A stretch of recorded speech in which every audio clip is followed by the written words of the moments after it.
ఎంత విచిత్రంగా అనిపిస్తూ ఉంటుందో. ఎక్కడో ఉండే మనం, ఇంకెక్కడో ఉండే ఎవరో ఒక జర్నీలో కలిసి ఫ్రమ్ స్ట్రేంజర్స్ టు కనెక్టెడ్ వైబ్‌లోకి వస్తే, అసలు ఇంత పెద్ద భూమి మీద కోట్లాది మంది జనాభా ఉన్నప్పుడు మనం ఎందుకు కొంతమందినే కలుస్తాం?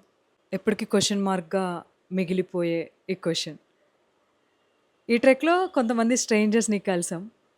అండ్ వెళ్ళేటప్పటికి ఎంత క్లోజ్ అయిపోయారంటే ఒక beautiful memories. No matter what వాళ్ళు మన లైఫ్‌లో ఎంత టైం వరకు ఉంటారో అనేది పక్కన పెట్టేస్తే కలిసాం. ఒక బ్యూటిఫుల్ జర్నీ చేసాం. అండ్ ఇప్పుడు కలిసి ట్రావెల్ చేస్తున్నాం. ఈ ఫీలింగే వేరే లెవెల్‌లో ఉంటుంది. చూడండి నేనేం చేస్తున్నానో. స్ట్రేంజర్స్‌గా పరిచయం అయ్యి కనెక్ట్ అయిన ఈ పీపుల్‌తో.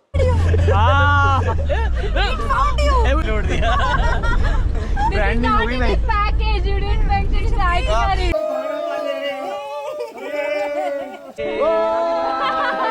Johnny Singh